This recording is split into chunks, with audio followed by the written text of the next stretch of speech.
So firstly, good morning and welcome to this presentation around leading safeguarding strategy across a multi-academy trust. My name's Lewis Donald. I am the Trust Safeguarding Manager at Stowe Valley Multi-Academy Trust in Warwickshire. We are around at 9 schools large. We've got a range of early years settings, primary schools and secondary schools.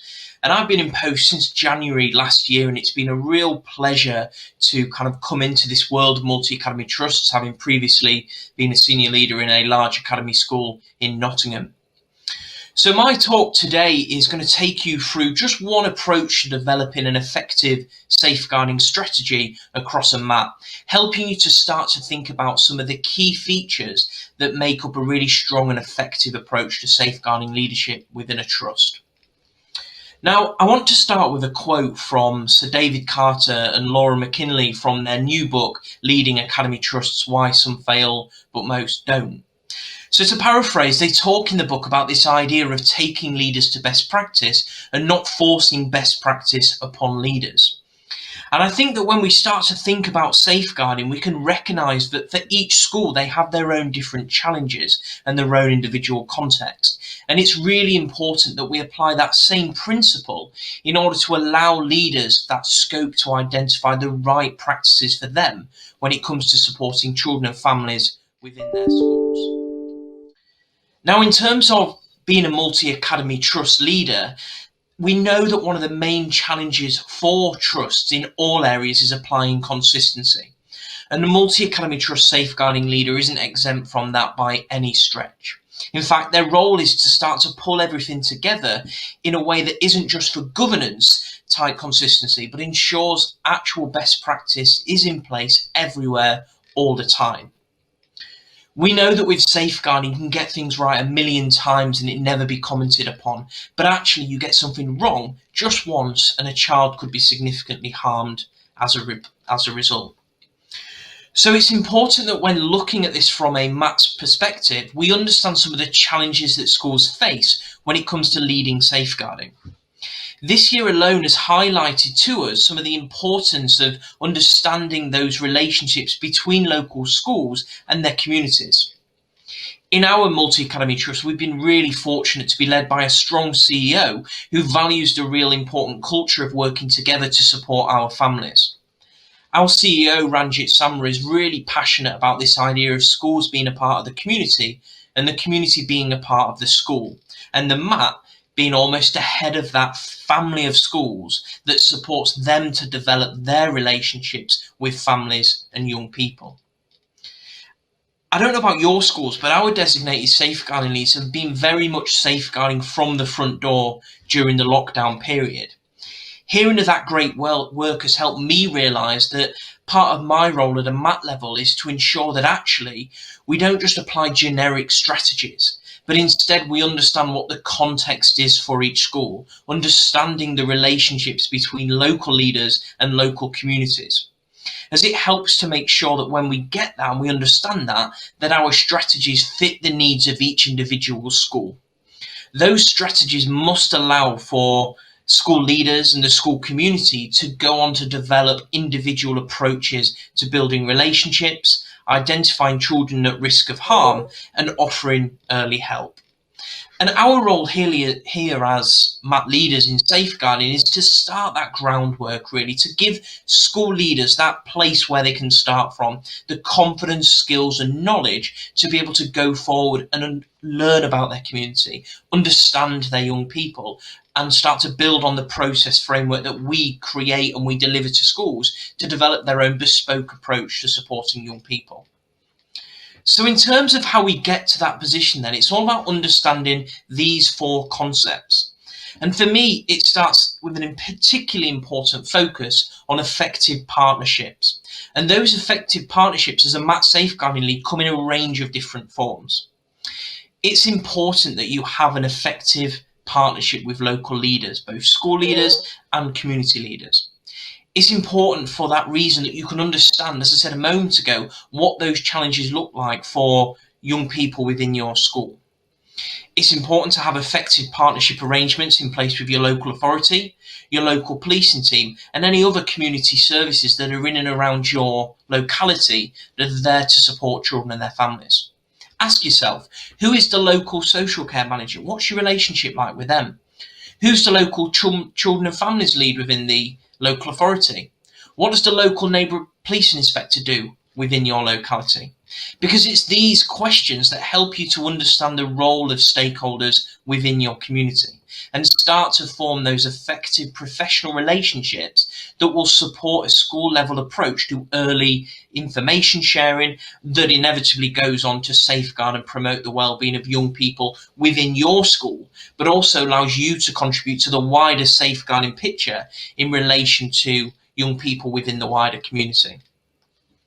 For me, one of the most important relationships I have is my relationship with the local authority's designated officer, because we know that their role as the ladder within the local authority is so important when it comes to safeguarding children from potentially unsuitable adults. A positive relationship between a MAT safeguarding leader and the LADO ensures that there is a clear channel of communication for when information needs to be shared either out of the trust or into it. I think that the key message to pick out from this is the importance of effective relationships with others. And another strand of that that's really important is that we have a really clear approach to CPD as well. And we link in with our local authorities and our local leaders to understand what can be offered in terms of developing our staff's understanding as well, and our local leaders' understanding of the opportunities that are there within our multi-agency forums. Because for me, understanding the importance of CPD and having a clear approach to CPD is so important when it comes to leading safeguarding over a group of schools. Andrew Hall, a specialist safeguarding consultant, speaks about this idea of how safeguarding training shouldn't necessarily be seen as training, because safeguarding training is seen as an event, whereas CPD is a continuous form of professional development. And he's absolutely right in what he says. Because for us in the safeguarding world, it's those CPD opportunities that can be used to start to promote your own message as a safeguarding leader as to consistency across your trust. For you, it's about giving you that opportunity to be able to start delivering those key messages. Whereas for safeguarding leaders in school, it's also their insight and their window into what's going on across the trust, and a really good opportunity to start to share best practice. And that's exactly what CPD should be about, sharing best practice. So I think my message from this is really clear, which is that while safeguarding training is important, and whilst it's great for us to be able to deliver training to staff on safeguarding themes, safeguarding CPD must always go further than a training session. And it's the role of a MAT safeguarding leader to develop an effective CPD strategy that isn't just about developing training, but instead it's about starting an ongoing conversation through an effective learning episode. Being a designated safeguarding lead in a multi-academy trust puts you in a fortunate position, because it gives those DSLs the opportunity to work with others in a way that they wouldn't necessarily be able to do so in other settings. It gives them that scope to be able to share best practice, and inevitably it gets to a position where leaders form really positive relationships with one another, and it almost turns into a supervisee-like approach to supporting one another through really challenging scenarios. Now, as a MAT safeguarding leader, it is your role to really pull those staff together and give them the forum to share best practice. As I said, taking leaders to best practice, not forcing it upon them in a training session that lasts an hour. For me, it's that idea of working together, the idea of meeting together, and it's that becomes supervision in itself, and it reminds us of the importance of supervision. As a MAT safeguarding leader, you need to have a really positive relationship with your designated safeguarding leads. A healthy one where you can support, offer guidance, direction and support, but also challenge as well. Holding DSLs to account and making sure that the best possible service and level of support is being offered to young people within schools. So how can you as a MAT leader start to move these network type meetings that are so brilliantly put together and get them to a point where they're almost an outlet for staff to work together, support one another and share some of the amazing things that they are without a doubt leading in their own schools? We've seen more than ever this last year that working together and the principle of supervision is really important to staff involved in safeguarding children. And as a MAT lead, more than anything else, it's your responsibility to ensure that DSLs are performing well, but also that the DSLs are given the well-being support they need to stay fit for the role. We say that a broken DSL is a useless DSL, and that statement is absolutely true, but it's our responsibility to be proactive in that area, to ensure that we are putting in place mechanisms that allow our staff to feel supported, to offload any worries, anxieties, fears or concerns, but also for them to share with us what it is that they're doing in terms of leading safeguarding. So we can use that as an opportunity to coach and develop them as leaders so that they can effectively support staff and play their core purpose of supporting families and safeguarding children, allowing them to flourish in a safe environment at that individual academy. And then finally is the child. Now, that is a simple statement, the child, but for me it's so important because the child is the most important aspect of a multi-academy trust, full stop. But it's also the most important aspect of a multi-academy trust safeguarding approach. And it's our role to ensure that the child remains central to any strategy, process or policy that we put in place. Anything that we do, any ideas that we develop must always have that key question around having the child as that central point. Some of the most important questions that MAT leaders should ask themselves when developing MAT-wide safeguarding strategies are, how is this going to benefit the child? How is this going to benefit children within our schools?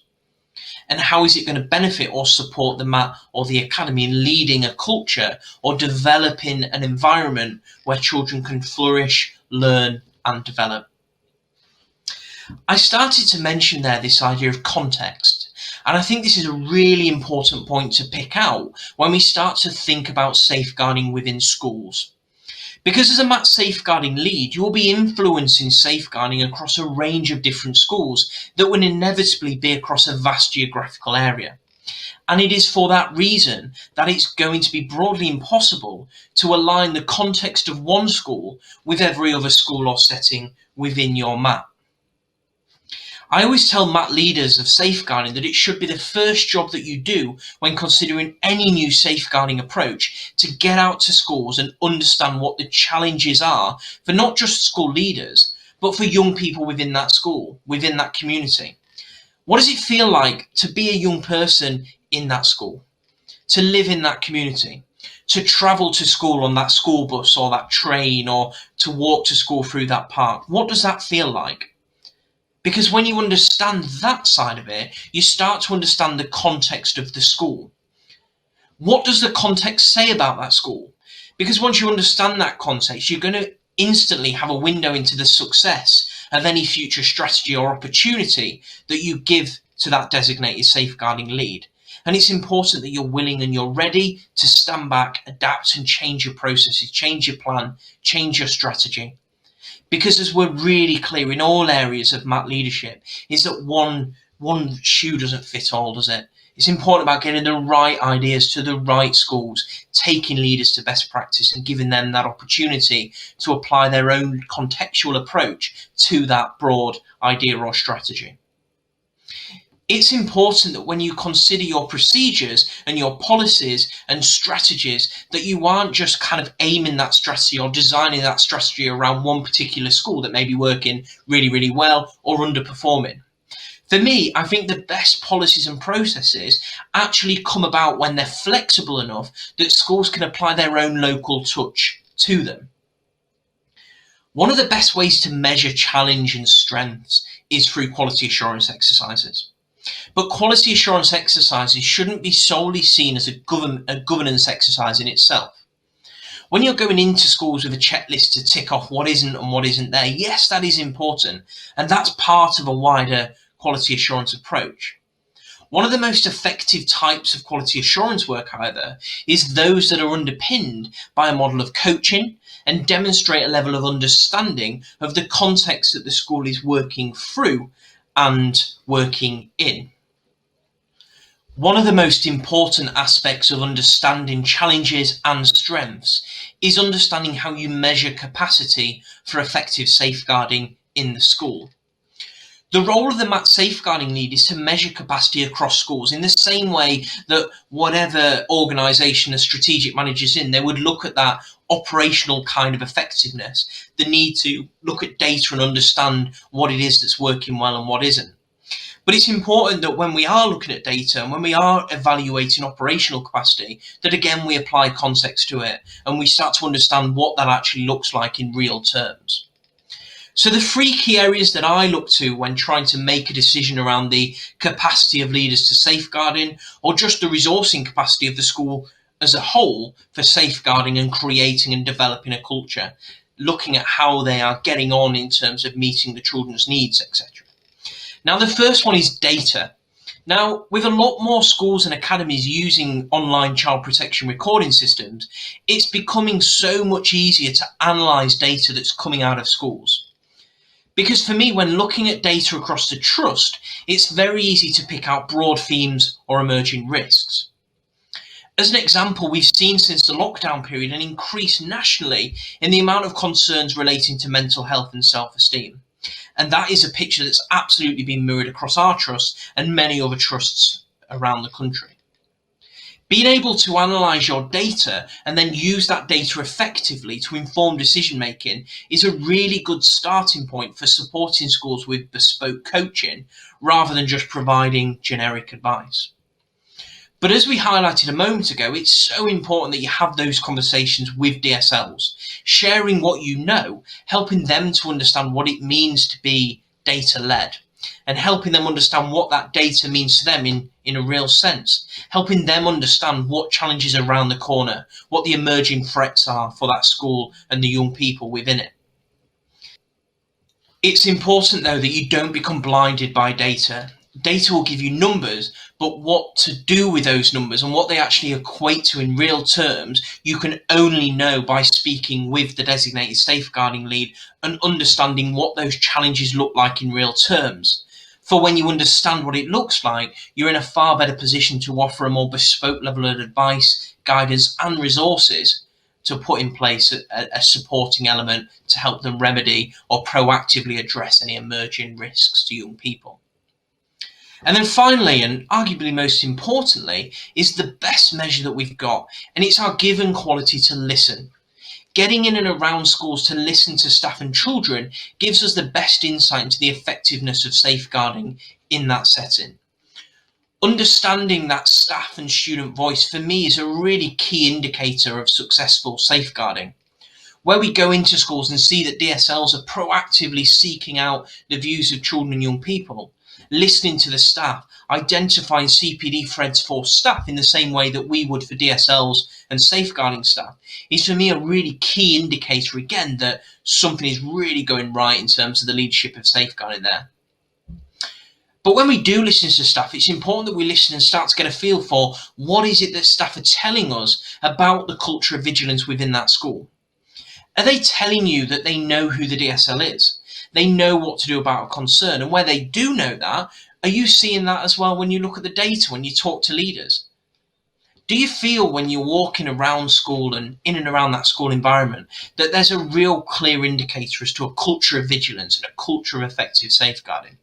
Do you hear conversations where staff are being extra vigilant and sharing different observations, and how does that observation compare with the amount of reports that are coming through to the DSL, for example? Because it's really important to speak and listen.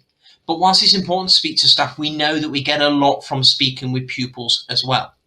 Because it's pupils that will give you the real feel for what's going on in that school. One of the best questions I always ask is a really simple one. Do you feel safe? And would you recommend the school to a sibling? Because for me, where a child is happy to advocate for the school, they're happy to tell you about how safe they feel, and they're able to identify safe adults and the strategies that the school puts in place to protect them, that is a really positive sign that the school's doing something right in terms of its successful safeguarding culture. When I work with DSLs in schools, I always enforce the point around the importance of listening to what children are saying is working well, and also what they're telling you they're worried about or what the new emerging threats are in their own lives. We know through the work of Dr. Carleen Furman, who looks into contextual safeguarding, that young people's spheres of influence change greatly as they work through their school careers. And for us in schools and in a school leadership position, it's important that we listen to children to uncover what the emerging threats are so we can support them in that area. Because as it's important to us, it's important that the DSL hears the child's voice too. It's important for them to ensure that the right level of support is in place across their school to support those children and safeguard them. And when necessary, put in place interventions through the child protection framework to prevent them from being harmed. Effective strategies at a MAT level are always going to be measured on the leaders that are implementing them at an operational level. And that starts with your key message, getting the buy-in for your MAT-wide approach. I really like this. This is a CPD cycle. It's that idea of defining what CPD means. And I think that when we talked about that quote from Andrew Hall at the beginning about training being an event and CPD being this continuing conversation, for me, that really enforces the point that we need to see safeguarding as a CPD opportunity and not as a training event. Defining what safeguarding CPD looks like across your trust is a key role for a MAT safeguarding lead. Where you have really clear messages around expectations for staff to engage with and develop their own professional development, it's a starting point towards getting them to engage with it and buy into it. But that buy-in to safeguarding CPD always starts with your own vision, your own push with local leaders to remind them about the importance of engaging with CPD and always learning and evolving their understanding of safeguarding and local risks for young people. When it comes to supporting children in school, again, assessing context, challenges and strengths, and then using that information gathered and gained from those conversations, your data, your supervision clinics, your staff pupil voice exercises, will really help you to design effective CPD for your school leaders and, by extension, school staff. In our multi-academy trust, we saw that staff were really struggling to understand the new designated officer harm test that was introduced in Keeping Children Safe in Education 2020. And actually, through speaking to staff and speaking to leaders and understanding the data that we were seeing, it was a real good indicator to me that there was a need to offer some additional CPD around transferable risk and allegation management, giving staff a really bespoke, relevant piece of CPD that would have served to them as a learning episode that they're going to take away to start those conversations, develop and enhance and change their own practice to ensure that they're not only statutory in what they do and compliant in that area, but they're also doing the right thing for young people and adults within their own setting. For me, a real indicator of successful CPD is where staff go on to talk about their learning, where it starts the conversation that prompts and self-evaluation around their own practice. Where CPD is effective is where leaders and staff come away from it willing to make a change, willing to take away and go away and further develop themselves or further develop a practice, policy, process or procedure that's already in place within schools to support young people. To reiterate the point again, where we understand the context, we can build capacity. And where we build capacity to safeguard it, we then need to take leaders to the best practice. And we do that by developing effective CPD strategies, having an effective approach to supervision and positive peer coaching. That idea of just talking and listening, understanding what it means to be a child in that school community, a DSL in that school, a member of staff in that setting. What does that feel like? Because when you understand that, you can take leaders to relevant best practice. You can show them the strategies that give them enough scope to be able to go on to apply that to their own school in their own individual contextualized way. Keeping children safe and leading an effective strategy of safeguarding, context plus capacity plus CPD that's underpinned by supervision, coaching and mentoring will give you an effective safeguarding culture across your multi-academy trust, which will keep children safe and give you really positive outcomes in safeguard inspections. My name's Lewis Donald. I'm the Multi-Academy Trust Safeguarding Manager at Stowe Valley Multi-Academy Trust. My contact details are there. I'd love to hear about some of the work that you're doing in your Multi-Academy Trust to develop and enhance your own safeguarding strategies. Thank you.